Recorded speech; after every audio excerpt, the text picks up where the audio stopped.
Hi ಎಲ್ಲರಿಗೂ ನಮಸ್ಕಾರ. Welcome back to my channel. ಇವತ್ತು ಸೋರೆಕಾಯಿಂದ ಮಜ್ಜಿಗೆ ಹುಳಿ ಹೇಗೆ ಮಾಡೋದು ಅಂತ ನೋಡೋಣ. ಇಲ್ಲಿ ನಾನು ಒಂದು ಎಳೆ ಸೋರೆಕಾಯಿ ತೊಗೊಂಡಿದ್ದೀನಿ. ಸಿಪ್ಪೆ ತೆಗೆದು ಕಟ್ ಮಾಡಿ ಬೇಯಿಸಿ ಇಟ್ಕೊಂಡಿದ್ದೀನಿ. ನಾನಿಲ್ಲಿ ಸ್ವಲ್ಪ ಉಪ್ಪನ್ನು ಸಹ ಸೇರಿಸಿದ್ದೀನಿ ಬೇಯೋದಕ್ಕೆ, ಈರುಳ್ಳಿ ಒಗ್ಗರಣೆಗೆ. ಹಾಗೆ ಇಲ್ಲಿ ರುಬ್ಬೋದಕ್ಕೆ ಏನೇನು ಬೇಕೆಲ್ಲ ತೆಗೆದಿಟ್ಕೊಂಡಿದ್ದೀನಿ. ಒಂದು ಮುಕ್ಕಾಲು ಕಪ್ಪಷ್ಟು ಕಾಯನ್ನು ಹಾಕ್ಕೊಳ್ಳೋಣ. ಹಸಿ ಕಾಯಿ ಹಾಕ್ಕೊಳ್ಬೇಕು.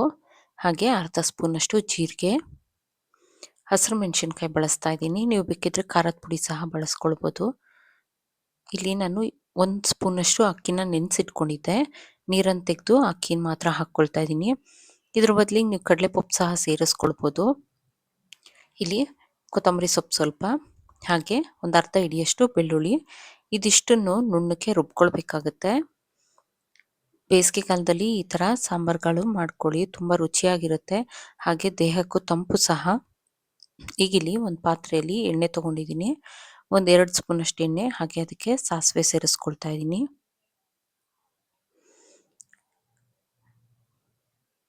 ಈ ಸಾಂಬಾರು ನಿಮಗೆ ರೈಸ್ ಜೊತೆಗೆ ಹಾಗೆ ಮುದ್ದೆ ಜೊತೆಗೆ ತುಂಬ ಚೆನ್ನಾಗಿರುತ್ತೆ.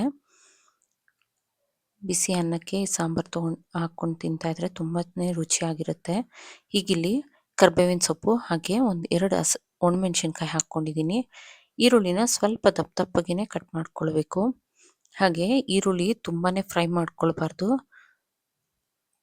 ಸ್ವಲ್ಪ ಹಸಿನೇ ಇರಬೇಕು. 1-2 ನಿಮಿಷ ಫ್ರೈ ಮಾಡಿಕೊಂಡ್ರೆ ಸಾಕಾಗುತ್ತೆ. ಈಗಿಲ್ಲಿ ಈರುಳ್ಳಿನ ಫ್ರೈ ಮಾಡ್ಕೊಳ್ತಾ ಇದ್ದೀನಿ ನಾನು.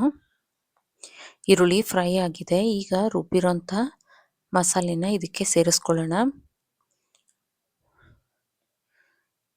ಇದಕ್ಕೀಗ ಒಂದು 1/4 ಚಮಚದಷ್ಟು ಅರಿಶಿನ ಪುಡಿ ಸೇರಿಸ್ತಾ ಇದ್ದೀನಿ. ನೀವು ಸೋರೆಕಾಯಿ ಅಥವಾ ಬೂದುಕುಂಬಳಕಾಯಲ್ಲಿ ಸಹ ಮಾಡ್ಕೊಳ್ಬೋದು ಮಜ್ಜಿಗೆ ಹುಳಿನ, ಅಥವಾ ತರಕಾರಿ ಇಲ್ಲದೆ ಇಷ್ಟ ಮಸಾಲೆ ಮಾಡಿ ಇದಕ್ಕೇನೆ ಮೊಸರು ಅಥವಾ ಮಜ್ಜಿಗೆನ ಸೇರಿಸ್ಕೊಳ್ಬೋದು. ಆದರೆ ಸೋರೆಕಾಯಿ ಮತ್ತು ಅಥವಾ ಬೂದುಕುಂಬಳಕಾಯಿಂದ ತುಂಬ ರುಚಿಯಾಗಿರುತ್ತೆ. ಹಾಗೆ ಬೆಂಡೆಕಾಯಿಂದ ಸಹ ಮಜ್ಜಿಗೆ ಹುಳಿ ಮಾಡ್ಬೋದು. ಈಗಿಲ್ಲಿ ನಾನು ಕಾಯಿ ಏನು ಬೇಯಿಸಿಟ್ಕೊಂಡಿದ್ನಲ್ಲ ಸೋರೆಕಾಯಿ, ಅದನ್ನು ನೀರಿನ ಸಮೇತನೇ ಸೇರಿಸ್ಕೊಳ್ತಾ ಇದ್ದೀನಿ. ಈಗ ಇದಕ್ಕೆ ಇನ್ನು ಸ್ವಲ್ಪ ಒಂದು ಅರ್ಧ ಗ್ಲಾಸಷ್ಟು ನೀರನ್ನು ಸೇರಿಸ್ಕೊಳ್ತಾ ಇದ್ದೀನಿ. ನಾನಿಲ್ಲಿ ಒಂದು 3ರಿಂದ 4 ಜನಕ್ಕಾಗಷ್ಟು ಸಾಂಬಾರು ಮಾಡ್ಕೊಳ್ತಾ ಇದ್ದೀನಿ. ಈಗ ಇದನ್ನು ಚೆನ್ನಾಗಿ ಮಿಕ್ಸ್ ಮಾಡಿಕೊಡೋಣ.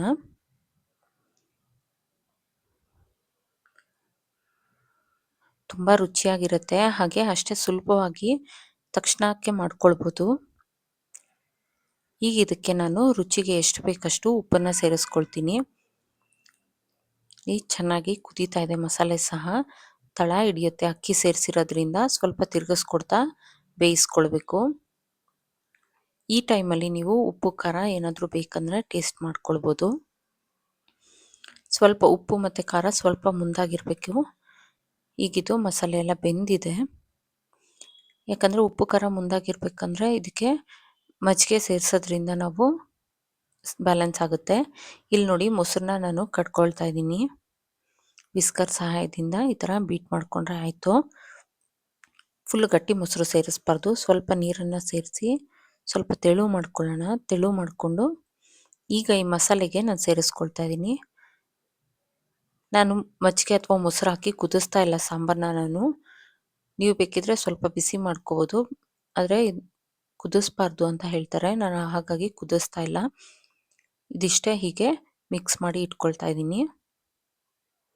ನೋಡಿ, ಈಗ ಇನ್ನು ಸ್ವಲ್ಪ ಮಜ್ಜಿಗೆ ಮಿಕ್ಕಿತ್ತು, ಅದನ್ನು ಸಹ ಸೇರಿಸ್ಕೊಂಡು ಅದೇ ಬೌಲಿಗೆ ಸ್ವಲ್ಪ ನೀರನ್ನು ಸಹ ಸೇರಿಸಿ ಹಾಕ್ಕೊಳ್ತಾ ಇದ್ದೀನಿ. ನಿಮ್ಗೆ ಯಾವ ಕನ್ಸಿಸ್ಟೆನ್ಸಿ ಬೇಕು ನೋಡಿಕೊಂಡು ಆ ಕನ್ಸಿಸ್ಟೆನ್ಸಿಗೆ ಮಾಡ್ಕೊಳ್ಳಿ.